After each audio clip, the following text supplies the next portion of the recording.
I am very impatient. I hate long lines. I order pretty much everything from Amazon Prime, and I think that's why I'm a terrible cook. Whenever recipes call for sautéing onions and vegetables and letting them soften for 10 minutes, for whatever reason, I just can't wait that long. I want things fast and I want things now. That's probably also why I cut my finger, because I was chopping too fast. My impatience is not a trait that I'm proud of, and I've been trying hard to fix it.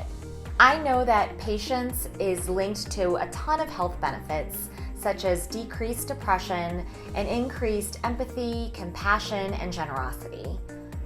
But more importantly, I know that my impatience is making me less happy.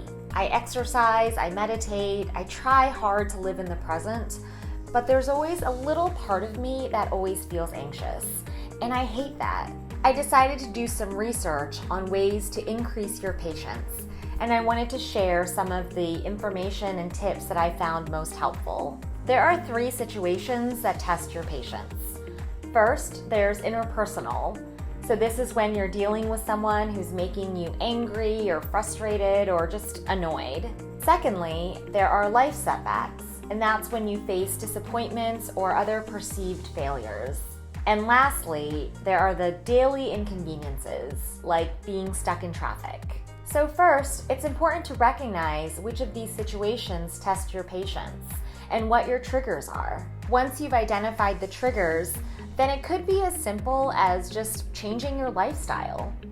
If you hate being stuck in traffic but you have no choice, then maybe you could try listening to an entertaining podcast so you're not focused on the traffic.